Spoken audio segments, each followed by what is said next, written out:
महाराष्ट्रामध्ये अ, आता महापालिकेच्या आणि त्यानंतर जिल्हा परिषदांच्या वगैरे सगळ्या निवडणुका संपल्यानंतर परत एकदा 2-3 महिन्याच्या गॅप नंतर विधान परिषदेच्या 9 जागांसाठी 12 मेला व्होटिंग चं प्लॅनिंग आहे. म्हणजे व्होटिंग होऊ शकतं. हे व्होटिंग कधी होऊ शकतं?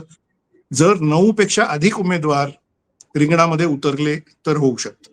आता विधान परिषदेच्या 9 जागा म्हणजे काही कमी नाहीत, बऱ्याच जागा आहेत. त्यामुळे एका अर्थाने ही एक राजकीय घडामोड म्हणून हे बघितलं जात आहे की महाविकास आघाडीमध्ये काय सुरू आहे, महायुतीमध्ये काय सुरू आहे आणि कुठल्या पक्षाचे किती उमेदवार कसे उभे राहणार वगैरे वगैरे.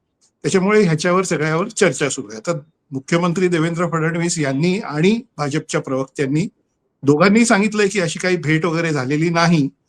राज्याचे मुख्यमंत्री जेव्हा असं सांगतायत की भेट झाली नाही वगैरे ठामपणे सांगतायत, तेव्हा आपण त्यांचा शब्द मानून चालू की भेट झालेली नाही असं आपण धरू.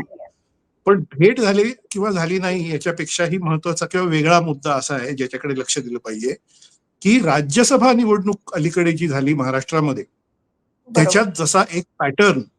त्याच्यात एक पॅटर्न किंवा एक फॉर्म्युला आपल्याला जो बघायला मिळाला, तसाच पुन्हा विधान परिषद निवडणुकीमध्ये फॉर्म्युला बघायला मिळतो की काय, तसा मिळणार का, परत फॉर्म्युला बघायला मिळणार का, आणि त्याला एका अर्थाने अंडरस्टँडिंग किंवा समझोता असं आपण म्हणू राजकीय दृष्टीने, तो एक महाविकास आघाडी आणि महायुती म्हणजे सत्ताधारी महायुती आणि विरोधातली महाविकास आघाडी यांच्यामध्ये राज्यसभा निवडणुकीच्या निमित्ताने महाराष्ट्रामध्ये दिसला, अलीकडेच दिसला, ज्याच्यामध्ये शरद पवार हे महाविकास आघाडीचे उमेदवार, त्यांचं नाव जाहीर झालं. काँग्रेसनी पण सांगितलं की पवार साहेबांनी फॉर्म भरावा.